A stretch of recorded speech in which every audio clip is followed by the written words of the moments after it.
Assalamualaikum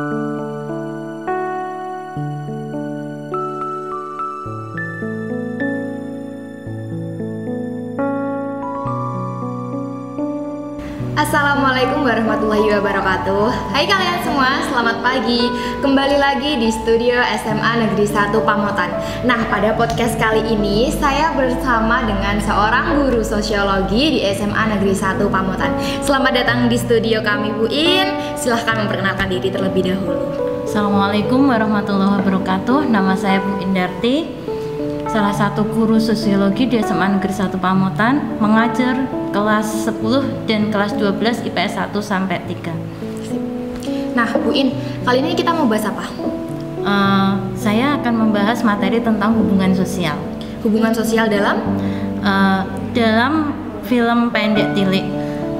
Oke, berarti hubungan sosial dalam film pendek Tilik yang lagi viral itu, ya kan, Bu? Iya. Nah, hubungan sosial itu apa sih, Bu? Hubungan sosial itu adalah hubungan yang dinamis antara individu dengan individu, individu dengan kelompok, kemudian kelompok dengan individu, kelompok dengan kelompok dalam masyarakat.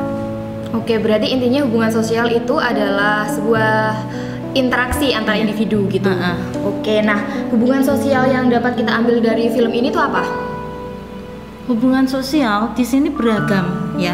Di situ ada hubungan antara Butejo dengan Yuning, kemudian Butejo dengan Yusam. Terus ada juga Gotrek ya, sopir truk ya, sopir truk dengan warga yang ikut Tilik ke Bulurah itu.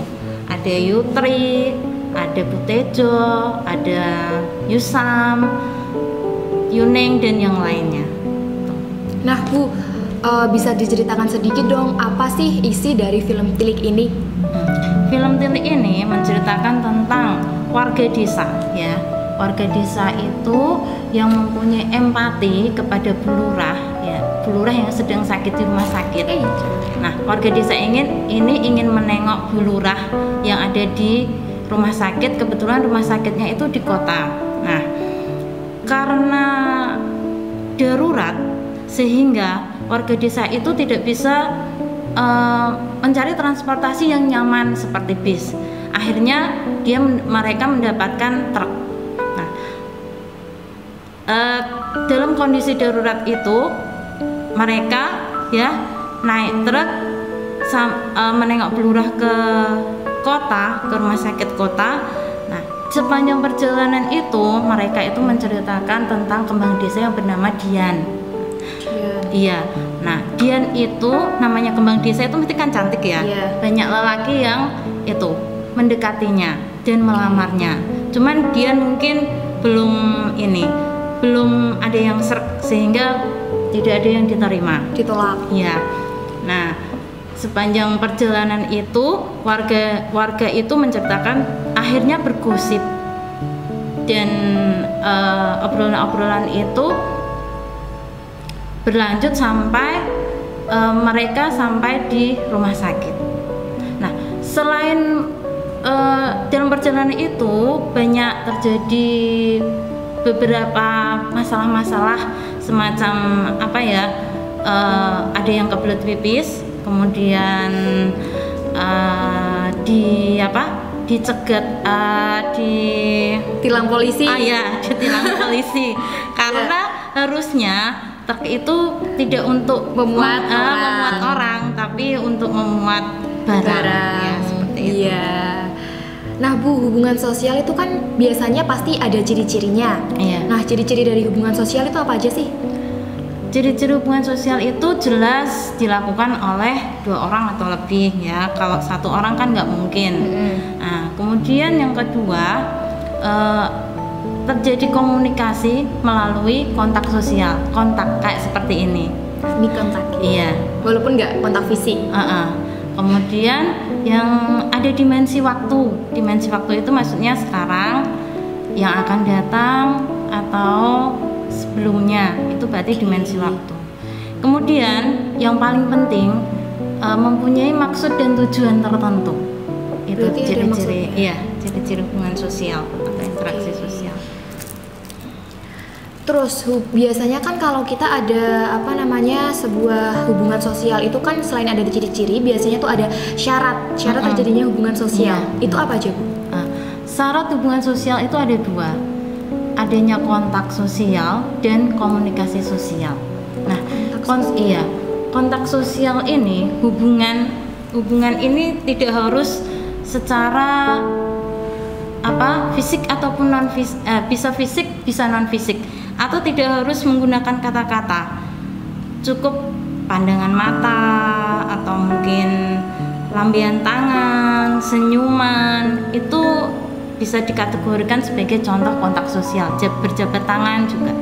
Kemudian kalau komunikasi itu berarti terjadi semacam penyampaian pesan antara satu orang ke orang lain, itu berarti terjadi komunikasi. Itu syarat interaksi sosial.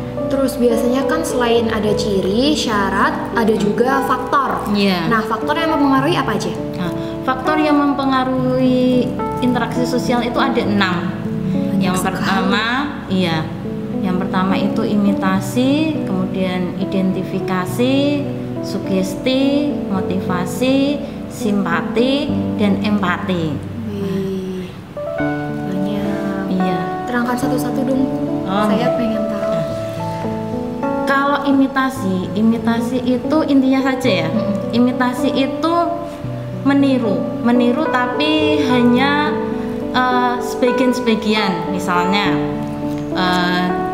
kita mengidolakan seseorang, artis atau mungkin tokoh politik, nah seperti itu. Kalau imitasi, misalkan kita mengidolakan artis Sule misalkan ya, kita meniru rambutnya saja, model rambutnya, itu namanya imitasi. Kalau identifikasi itu identik sama persis.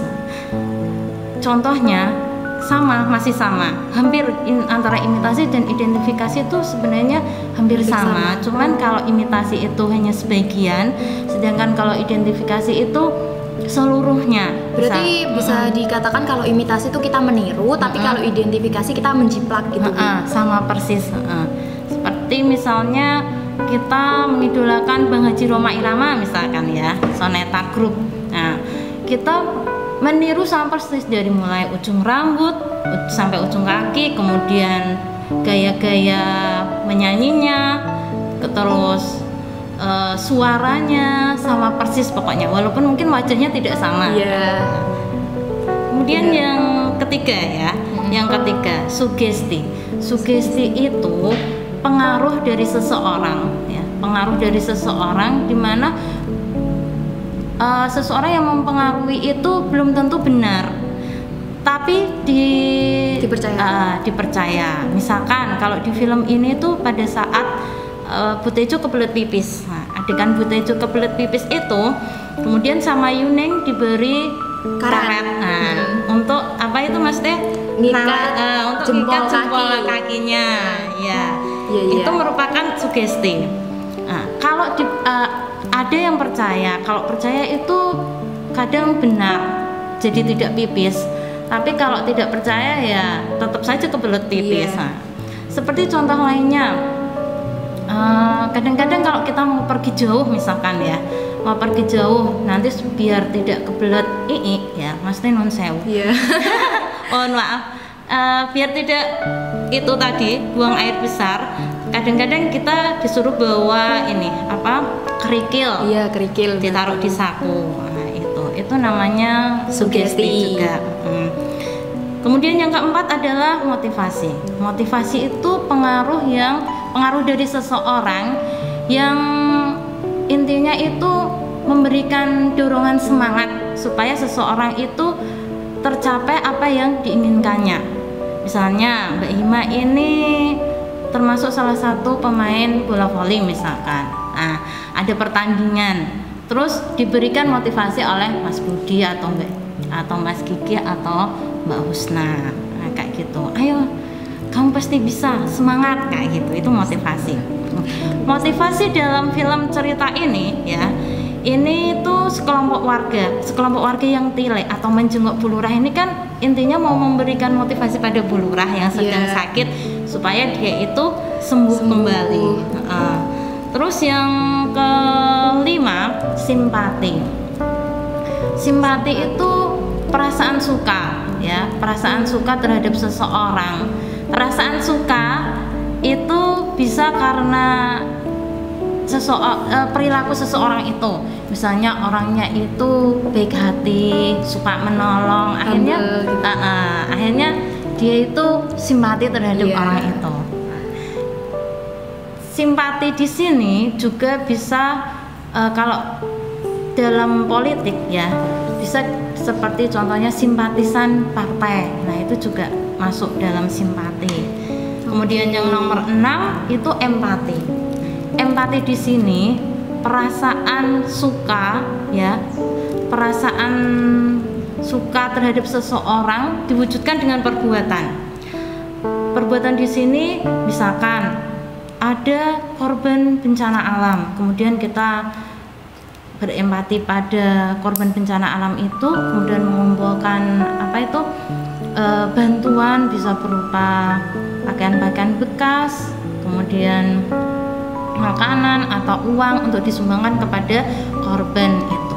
Nah, kalau hubungannya dengan film Tili ini warga desa ini berempati kepada Bu Lurah yang sedang sakit, sehingga mereka bersama-sama naik truk untuk menengok Bu Lurah, Tilik Bu Lurah. Ya. Saya tuh pernah dengar perbedaan antara simpati dan empati. Kalau empati itu lebih ke kasihan, tapi kalau simpati itu lebih ke seneng gitu, bener? Bisa juga. Simpati itu mungkin tadinya dia tidak senang dalam artian ini yang dimaksud senang cinta. Iya, enggak, maksudnya lebih ke gimana ya Bu, kayak membela gitu apa? Oh, seperti itu ya, bisa juga. Berarti benar. Nah Bu, terus bentuk hubungan sosial itu tadi ada berapa? Bentuk hubungan sosial itu ada 2 bentuknya. Apa dan apa? Asosiatif sama disosiatif. Nah, bisa dong Bu diterangkan?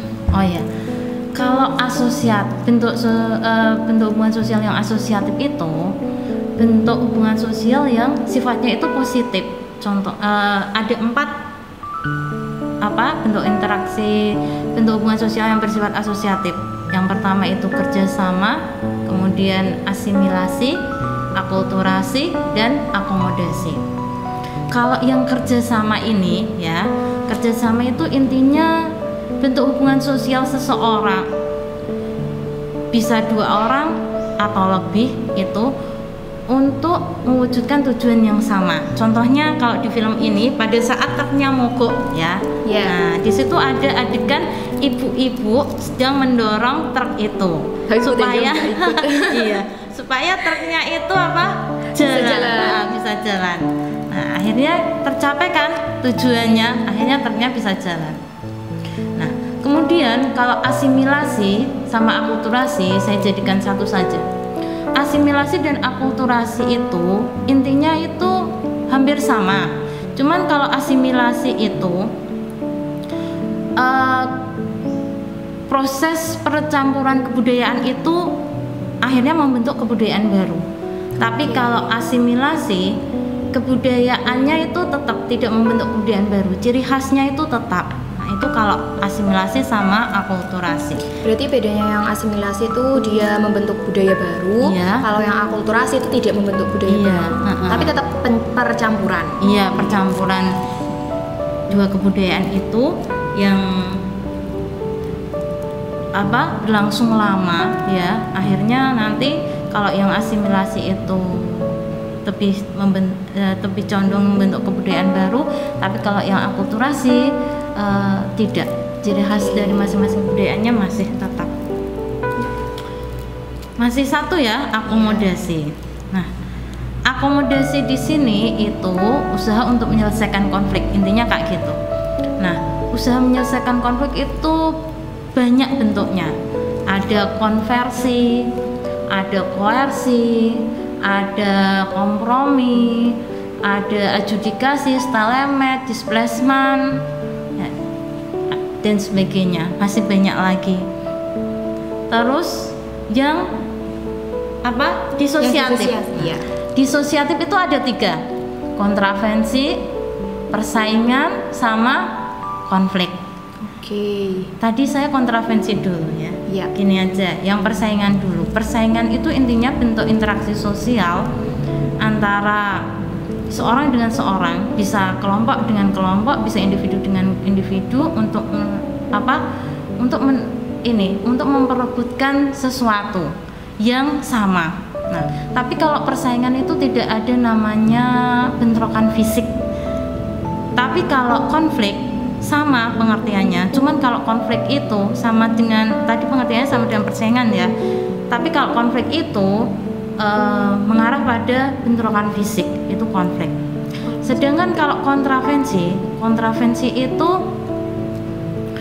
bentuk antara persaingan dan konflik. Maksudnya intinya kontravensi itu perasaan tidak suka tapi dipendam dalam hati, nggak diungkapkan. Biarpun mungkin sepertinya saat ini saya tidak ada apa-apa ya, tapi sebenarnya saya tidak suka, jadi tidak kelihatan. Bentuknya itu bisa berupa gosip kayak gitu, menyebarkan fitnah, desas-desus, itu merupakan salah satu bentuk kontravensi. Oke. Nah Bu, kesimpulan dari film ini tuh apa menurut Bu In? Kesimpulan dari film ini, warga negara Indonesia itu, hubungan warga negara Indonesia itu beragam ya. Biarpun mereka itu kadang-kadang itu ada masalah-masalah yang terjadi dari hubungan tersebut, tapi mereka tetap mengedepankan kebersamaan. Bisa dilihat di itu antara Yuning sama Butejo ya. Di film ini Yuning dan Butejo itu kan mesti sering berseteru, berkonflik, tapi kan mereka tetap kebersamaannya menengok tidak terjadi sampai sampai bentrokan fisik atau apa. Mereka tetap sama-sama menengok Blurah bareng-bareng, terus mau pergi ke pasar gede juga kayak gitu. Iya ya Bu ya, walaupun di perjalanan itu sempat bentrok itu loh Bu, adu mulut gitu. Iya emang biasa ibu-ibu. Nah untuk sebelum kita menutup podcast kali ini Bu, pesan moral apa yang dapat kita ambil dari film ini? Gini, kalau menonton film itu ya jangan ditelan mentah-mentah kayak gitu. Setidaknya ada filter. Nah, juga bisa kita jadikan sebagai sumber belajar. Tapi sebenarnya sumber belajar itu tidak cuma film Tili ini saja. Ada banyak film-film yang lainnya. Film kartun pun juga bisa dijadikan sebagai sumber belajar. Misalkan materi sosialisasi. Saya suka ngambil episode pada saat Upin Ipin diajari sama ibu guru Melati tentang ekosistem. Nah, kayak gitu. Itu kan juga bisa dijadikan sumber belajar. Oke, nah itu teman-teman kalau nonton film itu jangan asal nonton, tapi harus difilter dulu dan yang bisa dijadikan sebagai sumber pembelajaran. Nah untuk yang terakhir, akhir kata saya Mujimatul Ulia dan Bu Indarti undur diri, kembali ke kalian, sampai jumpa, terima kasih dan wassalamualaikum warahmatullahi wabarakatuh. Waalaikumsalam warahmatullahi wabarakatuh.